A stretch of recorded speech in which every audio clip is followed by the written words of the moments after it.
নবজাতকের বিপদ চিহ্ন আপনারা জানেন, সন্তান জন্মের পরপরই এবং 28 দিনের মধ্যে তার ডেঞ্জার পিরিয়ড অর্থাৎ তার বিপজ্জনক কিছু চিহ্ন দেখা দিতে পারে এবং এই বিপজ্জনক চিহ্নগুলি দেখা দিলে অবশ্যই তাকে দেখা মাত্রই স্বাস্থ্যকেন্দ্রে নিতে হবে।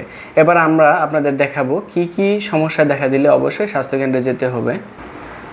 মায়ের দুধ খেতে না পারা, অর্থাৎ বাচ্চা যদি মায়ের দুধ টানতে অক্ষম হয় বা মায়ের দুধ টানতে না পারে তাহলে অবশ্যই এটি একটি বিপদ চিহ্ন, তাকে অবশ্যই স্বাস্থ্যকেন্দ্রে নিতে হবে।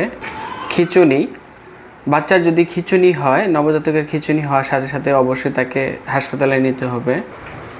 দ্রুত শ্বাস বা বুকের নিচের অংশ মারাত্মকভাবে দেবে যাওয়া, নবজাতকের এরকম কোনো চিহ্ন দেখা দিলে তাকে অবশ্যই সাথে সাথে স্বাস্থ্যকেন্দ্রে নিতে হবে।